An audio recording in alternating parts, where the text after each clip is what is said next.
Bom dia. Que a paz esteja aqui conosco, amém? Que o Senhor derrame a chuva de suas bênçãos e milagres sobre nós, graças a Deus. Levante as vossas mãos aos céus, feche vossos olhos. Como nós estamos aprendendo nesses clamores maravilhosos de Efatá, é importante desligarmos o nosso pensamento de todas as coisas materiais e agora levar o nosso pensamento unicamente a Deus. Procure espiritualizar agora a sua fé, a sua mente, e vamos orar a prece que Jesus nos ensinou, porque Ele disse: quando fordes falar com o Pai, orareis assim: Pai nosso que estais nos céus, santificado seja o vosso nome, venha a nós o vosso reino, seja feita a vossa vontade, assim na terra como nos céus. O pão nosso de cada dia nos dai hoje, perdoai as nossas ofensas, assim como nós perdoamos a quem nos tem ofendido, e não nos deixeis cair em tentações, mas livrai-nos de todo o mal, pois teu é o reino,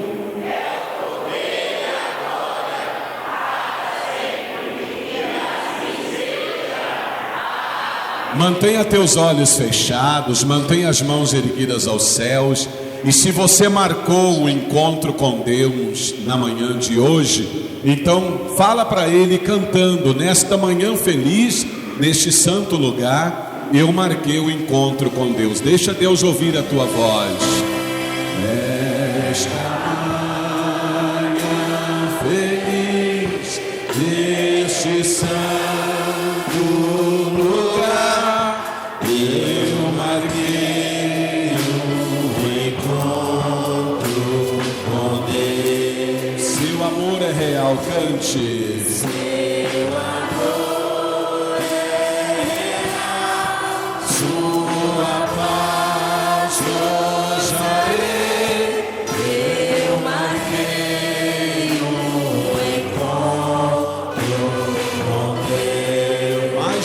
Nesta manhã feliz, neste santo lugar, eu marquei um encontro com Deus. Então solte a voz: eu marquei um encontro com Deus. Neste santo lugar, nesse santo lugar de oração, seu amor é real, seu amor é real, sua paz gozarei, eu marquei um encontro com Deus. Mais uma vez, eu marquei o encontro com Deus, neste santo lugar,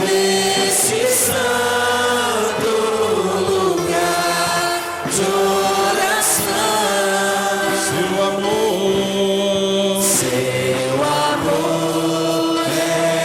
real, sua paz gozarei, eu marquei um encontro com Deus. Eu marquei, cadê sua voz? Eu marquei um encontro com Deus.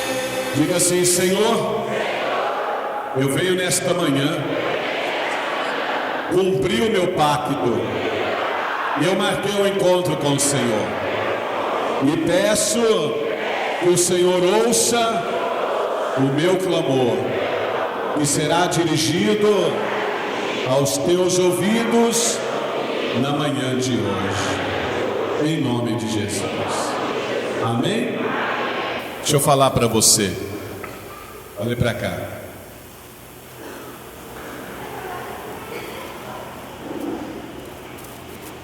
Aqui no livro de 2 Reis, capítulo 5,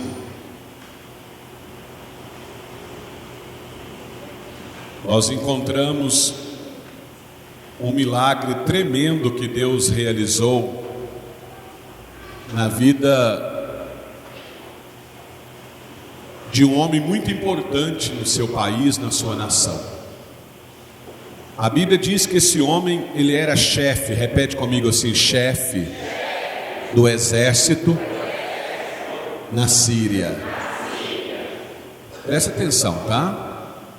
Pelo fato dele ser o chefe do exército, um homem inteligente, um homem estrategista, um homem que sabia comandar o exército, que sabia preparar o exército para uma batalha, e aqui na revelação diz que através dele, a sua nação, o seu povo, os sírios conquistaram muitas vitórias em guerras, em batalhas, tudo através dele, das orientações dele, das estratégias que ele aplicava nas orientações do seu exército. Então diz a Bíblia que ele se tornou um homem importante, o queridinho do rei, e por causa disso ele se achava. Sabe, ele se achava. Ele achava que ele era melhor do que todos, né? Ele achava que ele era melhor até mesmo do que Deus, que ele não precisava de Deus. Deus, sou um cara inteligente, eu sou um cara que não dependo. Para que isso? Tem muita gente que acha assim, né, bispo? Tem muita gente que acha que porque tem faculdade, porque é estudado, porque tem dinheiro, porque tem fazenda, porque tem empresa que rende muito dinheiro. Para que ir na igreja? Para que isso? Tem dinheiro para comprar o que eu quero, tem dinheiro para ir aonde eu quero, para viajar no melhor avião, na melhor classe, eu tenho dinheiro para frequentar os melhores lugares, para comer as melhores comidas. Deus para quê? Para que Deus? Vocês lembram do testemunho daquela irmã da igreja que trabalhava na casa de uma senhora aqui no Jardim Caraíba? E a mulher era muito rica. A mulher era muito rica, a patroa dela era muito rica e vivia criticando ela porque ela vinha no santuário. Um dia a patroa dela chegou para ela e falou assim: você dá o dízimo lá na igreja para engordar o bispo?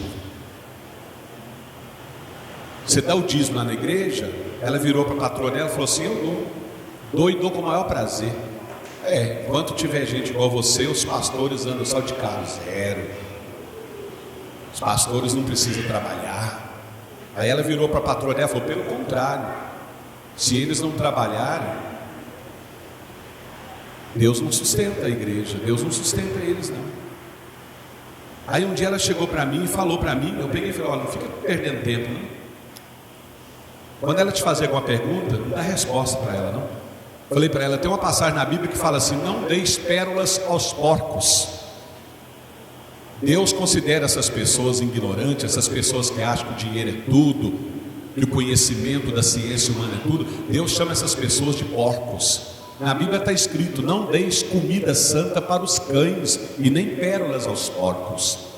Você ficar explicando, dando satisfação para essas pessoas. Eu falei para ela: você está dando pérola para os porcos, você está dando asa para a cobra voar. Deixa ela na ignorância dela. Tem muitos irmãos aqui que conhecem o que eu estou falando.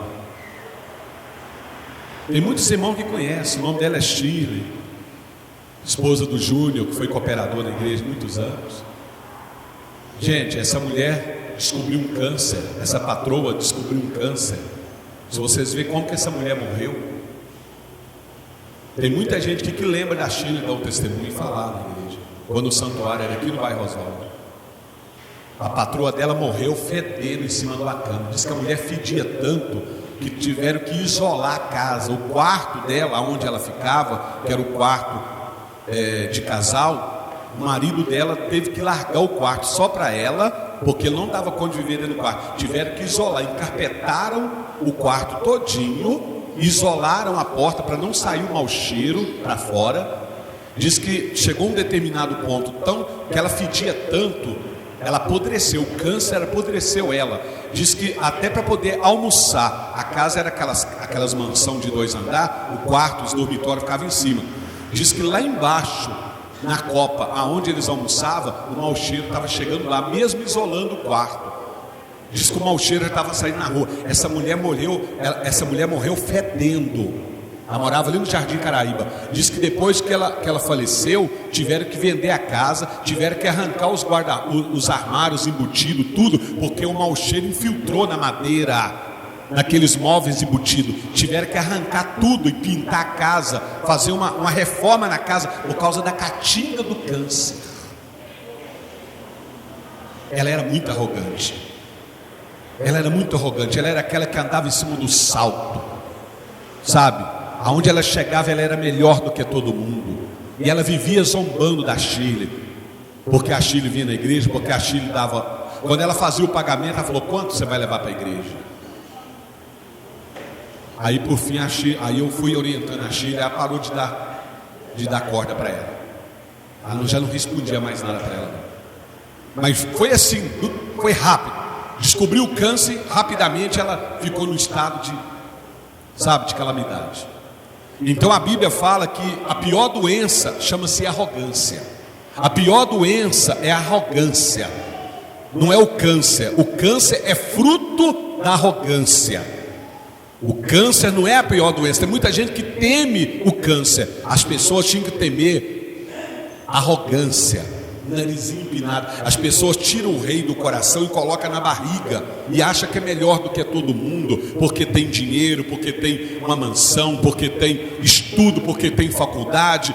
Isso não faz ninguém ser melhor. O que você é lá fora, fica lá fora. Aqui dentro pode ser o presidente de qualquer nação. Se chegar aqui, eles vão ter que dobrar o joelho, igual eu dobro, igual você dobra.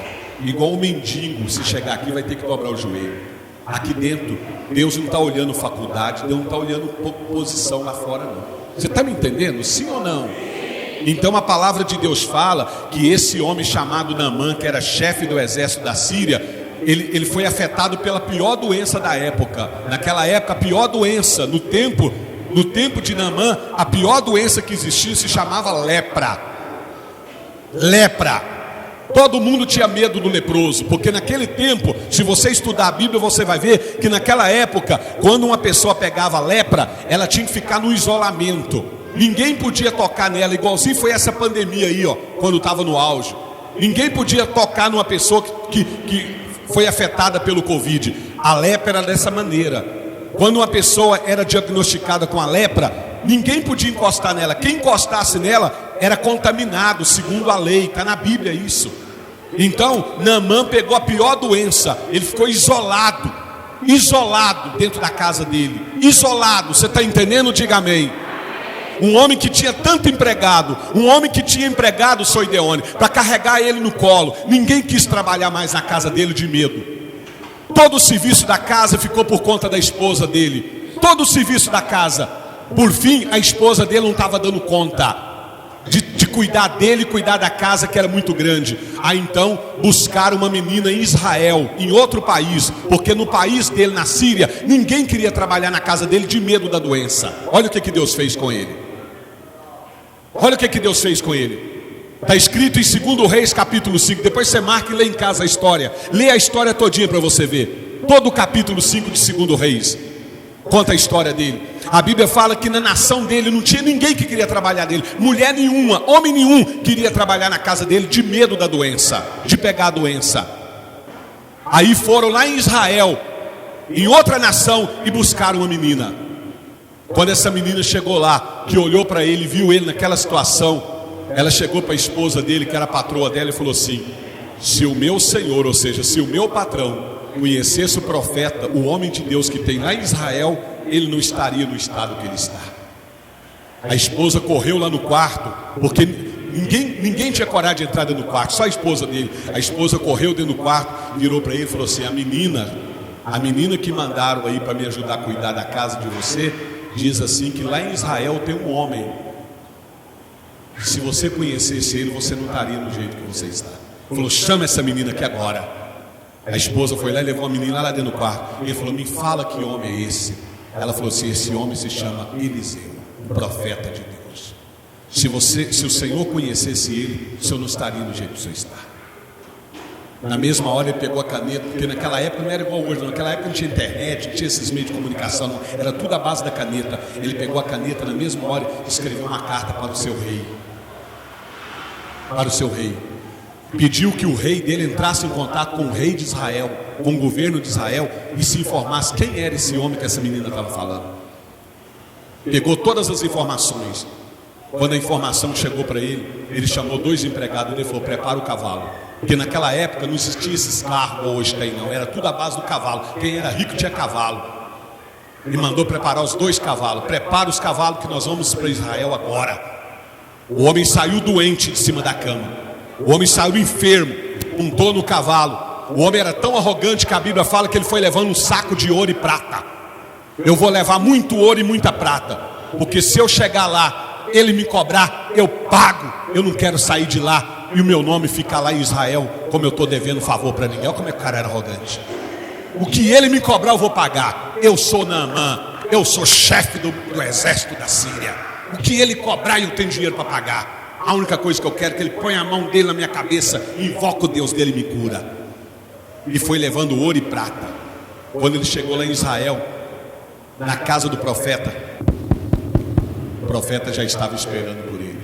O Senhor já tinha falado para o profeta em oração que um homem assim assado bateria na porta dele. Na hora que bateu na porta dele, Eliseu falou assim: vai lá. Chamou o auxiliar dele: vai lá e fala para o camarada que está lá na porta me chamando, que se ele quiser ser curado, que ele desça lá no Jordão e mergulhe 7 vezes nas águas do Jordão. O auxiliar dele foi lá. Quando o auxiliar dele abre a porta, o auxiliar do profeta, do homem de Deus, abre a porta, ele achou que o auxiliar fosse Eliseu.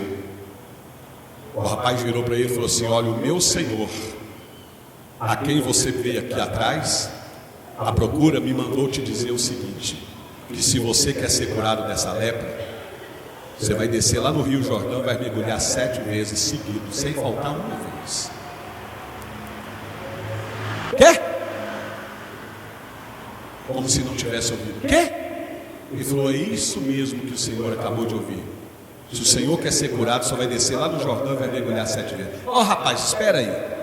Eu não viajei de tão longe para vir aqui para qualquer um falar comigo, não. Porque o cara era arrogante. Eu vim aqui atrás do homem que a menina me falou. E eu quero falar com ele.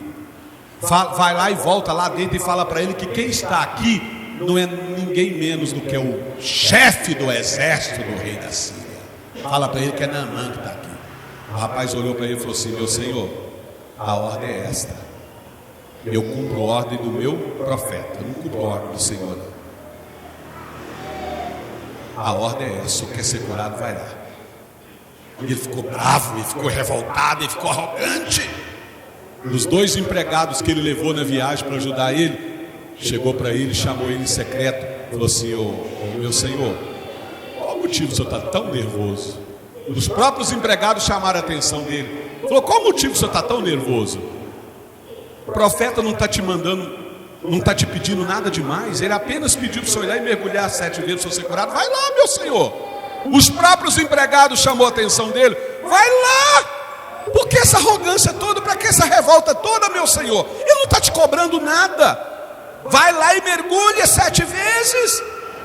Aí que ele abaixou o tupete. Ele viu que ele estava errado.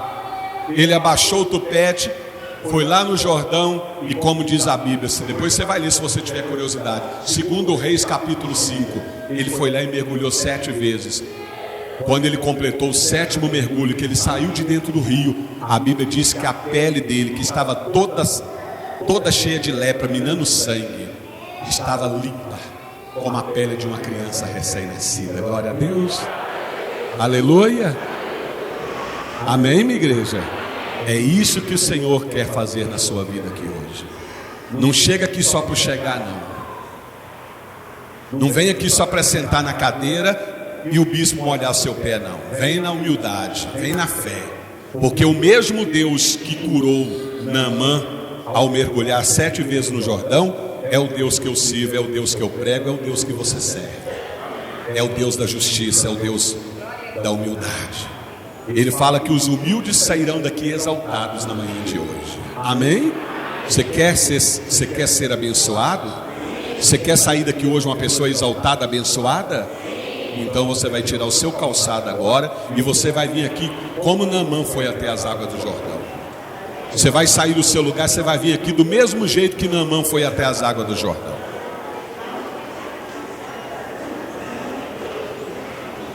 E eu não estou com pressa não. Eu quero molhar pé por pé.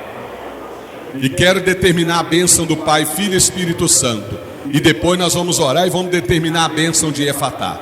Tira o seu calçado.